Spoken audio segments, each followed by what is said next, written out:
Mont-Colomé. Je me suis bien rendu compte que pour rejoindre le col de l'autre côté, vu la trace, c'était quasiment pour moi impossible. C'était des éboulis, des névés, donc des pentes. Et puis l'emmerdement, c'est que je ne voyais pas.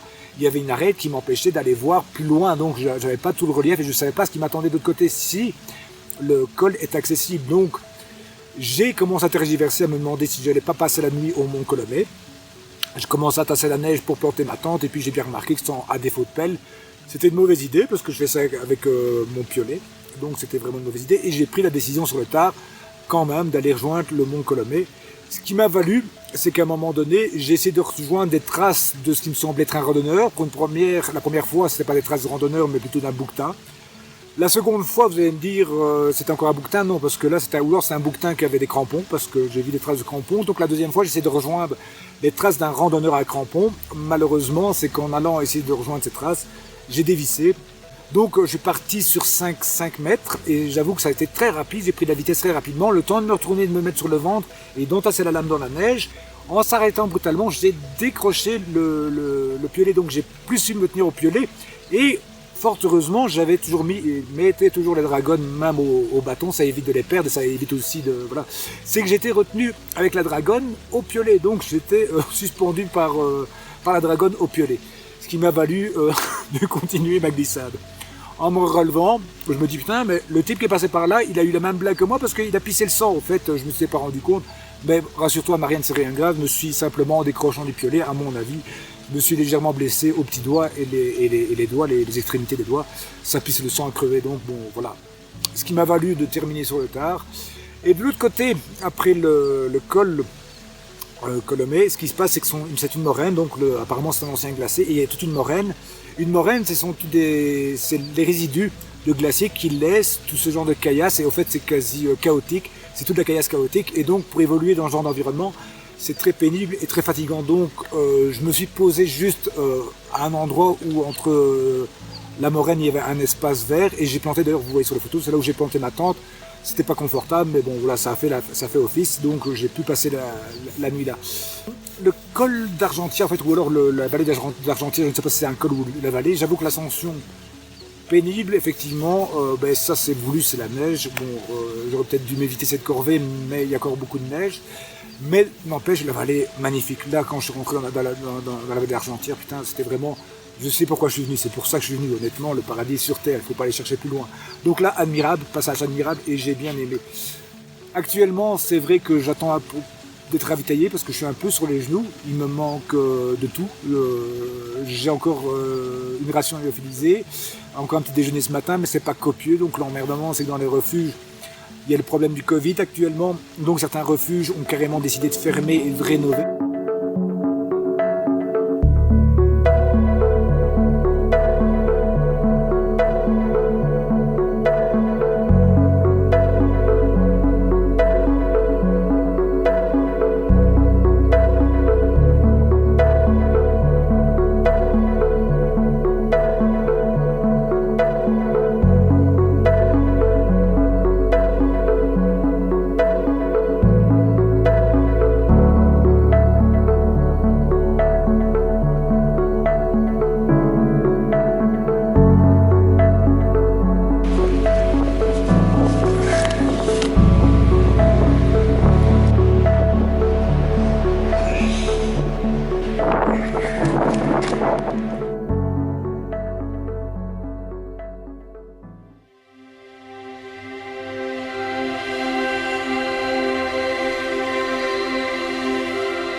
Là, ça ne se voit pas. Là, tout ça, c'est de l'eau, en dessous de la neige. Donc, lac, il y a une petite partie qui est ici. Le cairn, à mon avis, sert à éviter ça.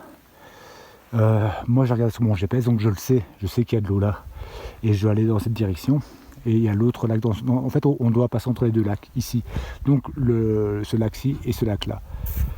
Et le but de la manœuvre, c'est de ne pas s'écarter du tracé pour ne pas tomber dans la flotte. Parce qu'évidemment que la neige, on ne voit rien.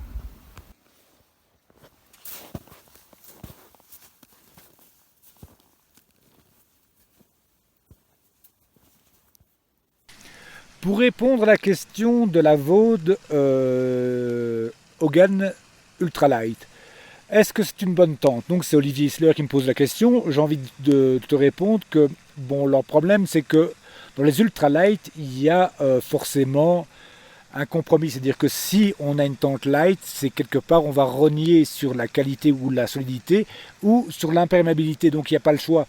Et dans les plus light, c'est pas la plus light qu'on pourrait trouver, mais moi je la préfère à toutes les autres parce que Vaude a su garder et faire un bon compromis entre solidité, imperméabilité et légèreté. Donc je trouve que c'est une tente qui a un très bon compromis. Et le gros avantage, c'est qu'elle a pu, au fait je l'ai utilisée pour la haute route des Pyrénées et elle a pu encaisser le mauvais temps. Encore là actuellement, elle me l'a démontré. Je suis resté une soirée et toute une matinée, au fait il a plu constamment. Elle l'a pas percé, donc honnêtement c'est une bonne tente. Elle n'a pas que des qualités, le gros problème c'est son montage et son arceau. Donc comme tu as pu le constater, c'est un vrai bordel à monter. Donc c'est le côté un peu emmerdant quand il pleut, ça met du temps. L'autre avantage, c'est qu'elle est très spacieuse pour une tente de cette légèreté et l'abside qui permet de cuisiner. Donc j'avoue qu'elle allie quand même pas mal d'avantages. Alors ici, c'est la vue de ma chambre. Vue dégueulasse.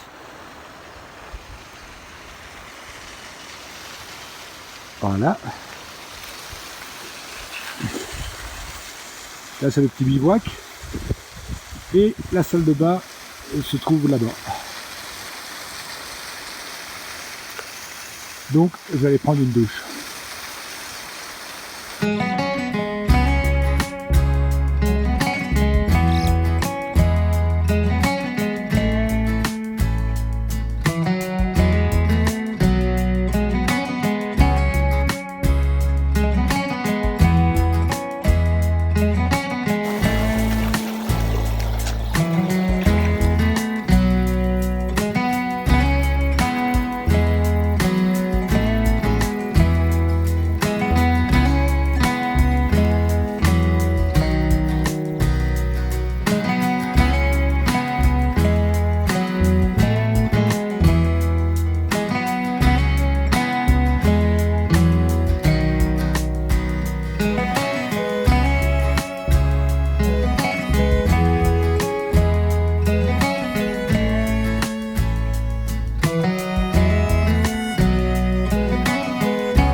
Celui qui se conserve le mieux, c'est lequel?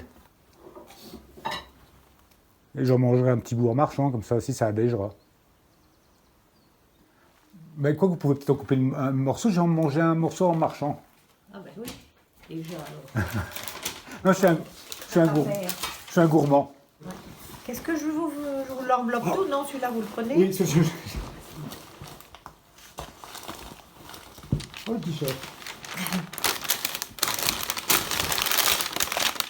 Voilà. Ah, il est tout jeune, là. Il a 4 mois. Il est encore joueur. Ah ouais, ça.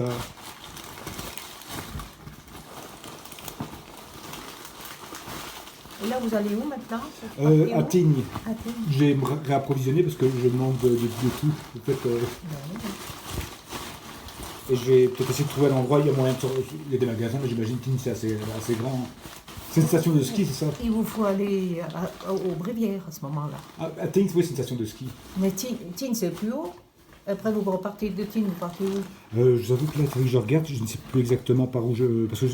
Parce qu'après, aux Brévières, il y a un magasin, puis c'est bête, hein. Ah d'accord, bah, peut-être aller voir, essayer de voir petit peu. Puis c'est pas loin d'ici, et puis après, bon, si vous voulez monter à Tignes après. Mais ça, c'est mon parcours. En tout cas, Tignes, c'est sur mon itinéraire, donc je suis obligé d'y passer. Ouais. En tout cas, un Après, grand... vous passez aux Brévières, puis après, il y a des raccourcis.